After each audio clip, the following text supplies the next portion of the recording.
नमस्कार, आप सभी का मोस्ट वेलकम है अपने इस YouTube channel Shri online study पर। इंडियन ज्योग्राफी की क्लास में हम लोगों ने जो है आज का टॉपिक सेलेक्ट किया है भारत की मिट्टियाँ। भारत की मिट्टियों के बारे में प्रीवियस लेक्चर में हमने थोड़ा सा बताया था आप लोगों को कि मिट्टी के कॉम्पोजिशन में क्या क्या चीज़ें होती हैं। तो जैसे मिट्टी के कॉम्पोजिशन में वायु और जल ये 25% 25% होते हैं। कार्बनिक पदार्थ 5 से 10% और अकार्बनिक पदार्थ जो है ये 40 से 45% के करीब होते हैं। ठीक, उसी वीडियो को आगे कंटिन्यू किया जा रहा है। ज़रा देखिए यहाँ पर तो एक ऑर्गेनाइजेशन बताया गया था ICAR, Indian council for agricultural research, भारतीय कृषि अनुसंधान परिषद। भारतीय कृषि अनुसंधान परिषद ने जो है 1986 में 1986 में जो है 1986 में भारत में पाई जाने वाली मिट्टियों को 8 मुख्य प्रकारों में बांटा है। ठीक है, 8 मुख्य प्रकार कौन कौन से हैं? तो पहला है जलोढ़ मिट्टी, दूसरा है लाल, तीसरी काली, लैटेराइट, पर्वतीय, मरुस्थलीय, ज्वारीय, पीट या जैव मृदा और लवणीय तथा क्षारीय मिट्टी। भारत के सर्वाधिक क्षेत्रफल पर जो विस्तार है वो जलोढ़ मिट्टी का है। इस मैप के माध्यम से हम चीज़ों को देखेंगे तो देखिएगा जलोढ़ मिट्टी का विस्तार सर्वाधिक है। जो इस कलर से मैंने बनाया हुआ है ये जलोढ़ मिट्टी का विस्तार है। जलोढ़ मिट्टी के बाद दूसरे सबसे नंबर पर सर्वाधिक क्षेत्रफल पर पाई जाने वाली जो मिट्टी है उसका नाम है लाल मिट्टी। जलोढ़ मिट्टी के बाद लाल मिट्टी का विस्तार भारत के सर्वाधिक क्षेत्रफल पर है। ये देखिएगा इधर वाले राज्यों में और इधर यहाँ पूर्वोत्तर राज्यों में इसका विस्तार है। इसके बाद तीसरे नंबर पर आती है काली मिट्टी। काली मिट्टी का जो क्षेत्र है मुख्य रूप से ये जो है दक्कन का पठार वाला जो एरिया है यहाँ पर जो है ये काली मिट्टी का विस्तार मेन रूप से है।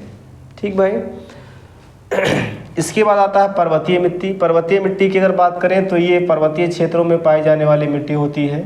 तो जितने भी पर्वतीय राज्य हैं इधर जम्मू कश्मीर, हिमाचल प्रदेश, उत्तराखंड, सिक्किम और अरुणाचल प्रदेश में इसका विस्तार आपको देखने को मिलता है। ठीक, इधर आ जाइए। इसके बाद है पर्वतीय मिट्टी के बाद लैटेराइट मिट्टी। लैटेराइट मिट्टी जो है ये केरल वाले एरिया में पाई जाती है। केरल के तटीय क्षेत्रों में इस प्रकार की मिट्टी का विस्तार है, तो इसको भी आप जाने रहिएगा। ठीक है, इसके अलावा अगली मिट्टी है ज्वारीय या पीट या जैव मृदा इसको बोलते हैं। इस मिट्टी का जो विस्तार है, इस मिट्टी का विस्तार जो है ये कच्छ के दलदल में और यहाँ सुंदरबन डेल्टा के आसपास दिखाई देता है। ठीक है, कच्छ के दलदल में और इधर सुंदरबन डेल्टा के पास ये विस्तार ज्वारीय मिट्टी का या पीट या जैव मृदा का दिखाई देता है। इसके बाद अगला है मरुस्थलीय मिट्टी। मरुस्थलीय मिट्टी का विस्तार जो है ये थार के मरुस्थल में जो है, थार का जो मरुस्थल है राजस्थान में, यहाँ मुख्य रूप से इसका विस्तार दिखता है। इसके अलावा जो अगली मिट्टी आती है लवणीय या क्षारीय मिट्टी। ये बीच बीच के क्षेत्रों में छोटे छोटे भूभाग पर पाई जाती है। ठीक है, और इस मिट्टी के पाए जाने के कारण यहाँ पर जो है जो लवणीय या क्षारीय मिट्टी होती है इसमें कोई भी वनस्पतियाँ नहीं उगती हैं। कारण इसका ये है कि उसमें नमक की मात्रा अधिक होती है। ठीक है, चलिए अब हम एक एक मिट्टी के बारे में डिटेल से पढ़ेंगे और ये किन राज्यों में पाई जाती हैं और इनका क्या महत्व है इसके बारे में देखते हैं। ठीक है, चलो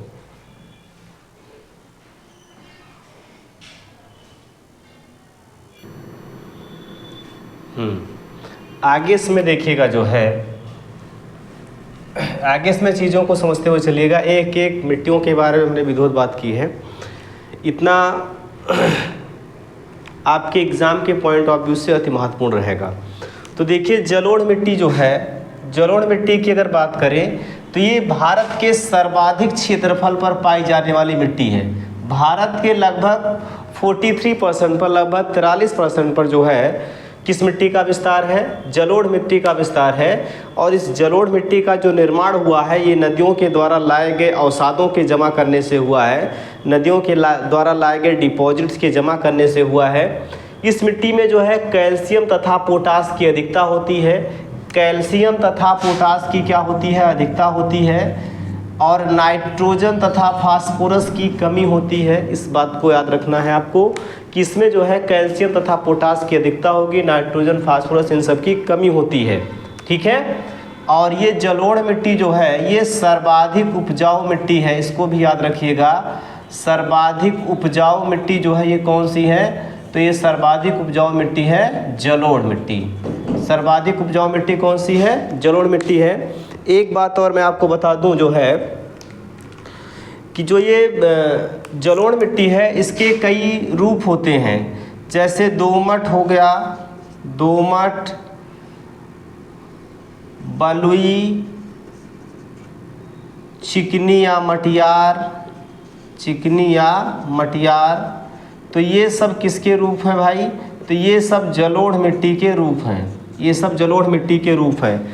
तो जैसे मान लीजिए अगर आपसे सवाल पूछता है कि सर्वाधिक उपजाऊ मिट्टी कौन सी होती है और ऑप्शन में जलोढ़ ना दे के दोमट दे देगा, तो दोमट क्या हो जाएगा? सही हो जाएगा, ठीक है ना। दोमट क्या हो जाएगा? सही हो जाएगा। तो इसको याद रखिएगा, बलुई, दोमट, चिकनी या मटियार ये किसके प्रकार होते हैं? तो ये प्रकार होते हैं जलोढ़ मिट्टी के। इसका विस्तार अगर देखा जाएगा तो इधर पंजाब, हरियाणा, उत्तर प्रदेश, बिहार, पश्चिम बंगाल, मध्य प्रदेश के कुछ हिस्सों में, इधर गुजरात के कुछ हिस्सों में इसका विस्तार है, ठीक है ना। गुजरात, राजस्थान के कुछ हिस्सों में इसका विस्तार देखने को मिलता है। ये जो है भारत के सर्वाधिक क्षेत्रफल पर पाई जाने वाली मिट्टी है। लगभग 15 लाख वर्ग किलोमीटर स्क्वायर एरिया पर जो है इस जलोढ़ मिट्टी का विस्तार देखने को मिलता है। और अगर क्षेत्रफल पर पूछेगा तो पूरे भारत के 43% पर जो है इसका विस्तार है। यहाँ ये जो है समुद्र तटीय मैदानों में भी जो है, समुद्र तटीय मैदानों में भी जो है इस जलोढ़ मिट्टी का विस्तार देखने को मिलता है, ठीक भाई। चलिए दूसरे नंबर पर आ जाती है लाल मिट्टी। लाल मिट्टी का ये जो लाल रंग होता है ये आयरन ऑक्साइड के कारण होता है। आयरन ऑक्साइड कहीं भी रहेगा ये लाल रंग का ही दिखता है, ठीक है। जैसे सेब होता है, सेब को जो है काट कर रख दीजिए, वो थोड़े समय के बाद लाल हो जाता है, किस नाते? आयरन ऑक्साइड के नाते। तो आयरन ऑक्साइड कहीं भी रहेगा ये लाल रंग प्रदान करता है। इस वजह से जो है लाल मिट्टी का लाल रंग जो है देखने को मिलता है, ठीक। लाल मिट्टी का सर्वाधिक विस्तार अगर आपसे पूछा जाएगा किस राज्य में है, तो सर्वाधिक विस्तार जो है ये तमिलनाडु वाले एरिया में है, तमिलनाडु राज्य में स्थित, ठीक है। लाल मिट्टी जो है ये इधर आप देख पा रहे हो प्रायद्वीपीय पठार में पाई जाती है। इसके अलावा पूर्वोत्तर राज्यों में भी जो लाल मिट्टी का विस्तार देखने को मिलता है। तो यहाँ तमिलनाडु, आंध्र प्रदेश, उड़ीसा के कुछ एरिया में, कर्नाटक, केरल के कुछ एरिया में और इधर पूर्वोत्तर राज्यों में लाल मिट्टी का विस्तार देखने को मिलता है, ठीक है भाई। अगली मिट्टी है काली मिट्टी। काली मिट्टी की अगर बात करें हम, तो काली मिट्टी का जो काला रंग होता है ये टिटैनीफेरस मैग्नेटाइट के नाते होता है। टिटैनीफेरस मैग्नेटाइट, इसको याद रखिएगा कि काली मिट्टी का जो काला रंग होता है ये टिटैनीफेरस मैग्नेटाइट के कारण होता है, ठीक है। टिटैनीफेरस मैग्नेटाइट के कारण होता है। ये लोहे का ही एक जो है कंपाउंड है जिसकी वजह से ऐसा होता है। काली मिट्टी को जो है रेंगुर मिट्टी, कपास की मिट्टी के नाम से भी जानते हैं। रेंगुर मिट्टी या कपास की मिट्टी के नाम से भी जानते हैं। इस मिट्टी का सर्वाधिक विस्तार जो है ये महाराष्ट्र में है। और क्या क्या फैक्ट यहाँ से आपको याद रखने होंगे कि काली मिट्टी जो है, काली मिट्टी में जल धारण की क्षमता सर्वाधिक होती है। काली मिट्टी में पानी सोखने की क्षमता, जल धारण की क्षमता जो है सर्वाधिक होती है। और दूसरी बात ये याद रखिएगा, इसको स्वतः जुताई वाली मिट्टी भी कहा जाता है। स्वतः जुताई वाली मिट्टी जहाँ पर भी रहेगी ना, जैसे लगेगा खेत अपने आप जोता हुआ है, रहेगा नहीं, लेकिन जैसे लगेगा जोतने के बाद जो कलर दिखता है वैसे ये दिखती है मिट्टी, ठीक है ना। स्वतः जुताई की मिट्टी भी इसको कहा जाता है। इसका निर्माण कैसे होता है काली मिट्टी का? तो इसका निर्माण जो होता है ये बेसाल्ट चट्टानों के क्षरण से होता है। इसको भी याद रखिएगा, बेसाल्ट चट्टानों के क्षरण से जो है इस मिट्टी का, काली मिट्टी का निर्माण देखने को मिलता है। और इसका सर्वाधिक विस्तार जो है ये महाराष्ट्र के एरिया में देखने को भी मिलता है, ठीक है, क्लियर। चलो अगली मिट्टी आएगी जो है पीट या जैव मृदा। पीट या जैव मृदा ये दलदली क्षेत्रों में पाई जाने वाली मिट्टी है। कहाँ पर पाई जाती है ये दलदली क्षेत्रों में पाई जाने वाली मिट्टी है। तो ज़रा भैया हमको बताइए कि कहीं अगर दलदल है तो वहाँ पर वनस्पतियाँ सड़ रही होंगी, पेड़ का पत्ता भी गिरा तो क्या होगा, सड़ रहा होगा। तो अगर वनस्पतियाँ सड़ रही होंगी तो जाहिर सी बात है इस मिट्टी में ह्यूमस की मात्रा अर्थात कार्बनिक पदार्थ की मात्रा सर्वाधिक होगी कि नहीं होगी, बिल्कुल होगी। तो ये जाने रहिए जो है कि इस मिट्टी में ह्यूमस की मात्रा जो है जंतुओं और वनस्पतियों के सड़े गले अंश अर्थात ह्यूमस की मात्रा जो होती है ये सर्वाधिक होती है किस मिट्टी में, पीट या जैव मृदा में। तो यहाँ पश्चिम बंगाल और ये गुजरात वाले क्षेत्र में इस मिट्टी का विस्तार देखने को मिलता है। ठीक, अगला देखिएगा जो है, अगली है मरुस्थलीय मिट्टी। मरुस्थलीय मिट्टी की अगर बात करें तो पहले ये जानिए कि मरुस्थल किसे बोलेंगे। मरुस्थल ऐसा स्थान होता है जहाँ वर्षा 50 सेंटीमीटर से कम होती है। तो 50 सेंटीमीटर से कम वर्षा वाले क्षेत्रों को हम कहते हैं मरुस्थल। और इस मरुस्थल वाले क्षेत्र में जो है कौन सी मिट्टी पाई जाती है, मरुस्थलीय मिट्टी पाई जाती है।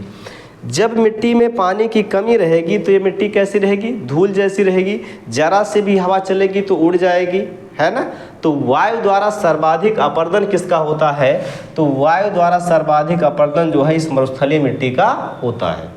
क्लियर बातें, चलो आगे देखेंगे। अगला है पर्वतीय मिट्टी। पर्वतीय मिट्टी की अगर बात करें तो इसको निर्माणाधीन मिट्टी के नाम से भी जानते हैं। मतलब जब पर्वतों पर जो है धूप वर्षा आदि होती है तो पर्वतों का क्षरण होता है। पर्वतों का क्षरण होता है, मिट्टी मलबे के रूप में किसी स्थान पर इकट्ठा होती है, फिर अगले साल जो है फिर मलबा इकट्ठा होता है, तो ये बदलती रहती है मिट्टी, ठीक है ना। मिट्टी के बदलने के नाते इसको निर्माणाधीन मिट्टी कहा जाता है कि यह हमेशा बदलती रहती है, इसका हमेशा निर्मित होती रहती है। ठीक, जम्मू कश्मीर में जो है जैसे दो घाटियाँ ऐसे देखने को आपको मिलती हैं, दो पर्वतों के बीच में जो ज़मीन आपको देखने को मिलती है उसको बोलेंगे घाटी। यहाँ घाटी में जो है इन पर्वतों के क्षरण से जो मिट्टी बनी इसको हम क्या बोलेंगे, पर्वतीय मिट्टी। और इस पर्वतीय मिट्टी को जो है जम्मू कश्मीर में करेवा के नाम से जानते हैं। किस नाम से जानते हैं, करेवा के नाम से जानते हैं।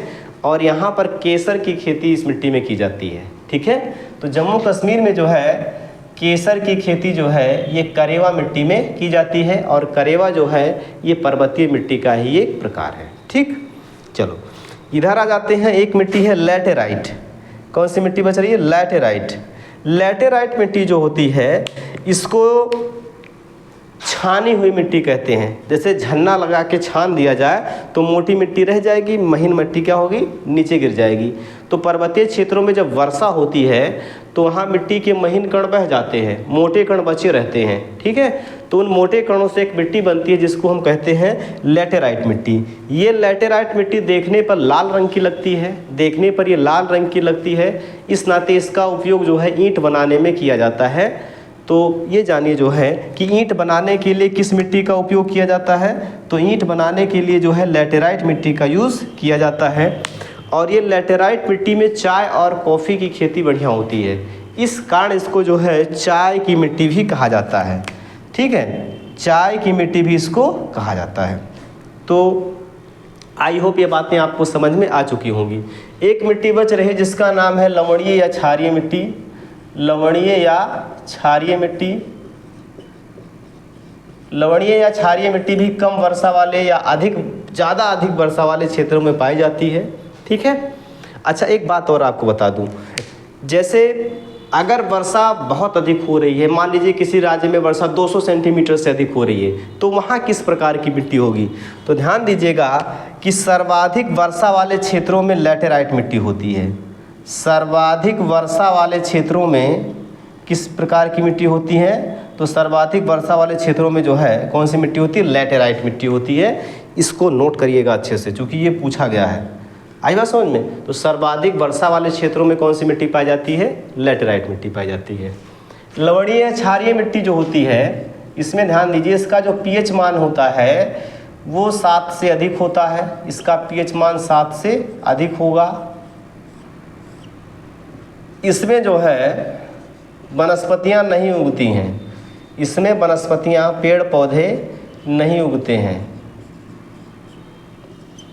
नहीं उगती। इसको सामान्यतः ऊसर भूमि के नाम से जाना जाता है, ऊसर क्षेत्र के नाम से जाना जाता है। और इसको सुधारने के लिए, इस ऊसर भूमि को सुधारने के लिए जो है चूना तथा जिप्सम का यूज किया जाता है। चूना तथा जिप्सम का प्रयोग करके लवणीय या क्षारीय मिट्टी को सुधारा जाता है। आई बात समझ में? सुधारा जाता है। तो इन बातों को भी याद रखिएगा कि लवणीय तथा क्षारीय मिट्टी ये भारत में छोटे छोटे क्षेत्र पर पाई जाती है जहाँ वर्षा वगैरह की अनियमितता होती है। इस मिट्टी में नमक की मात्रा अधिक होती है, अर्थात इसका पीएच मान 7 से अधिक होता है। इसमें वनस्पतियाँ सामान्यतः नहीं उगती हैं।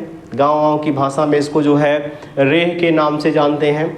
और इस मिट्टी में जो है जहाँ पर ये मिट्टी होती है उसको ऊसर भूमि कहते हैं। इसको सुधारने के लिए जो है चूना और जिप्सम का यूज किया जाता है। तो आई होप ये चीज़ें आपको समझ में आ चुकी होंगी। इसको अच्छे से आप रिवीजन करिएगा ताकि यहाँ से जो है आपके एग्ज़ाम में सवाल अच्छे से बन सकें।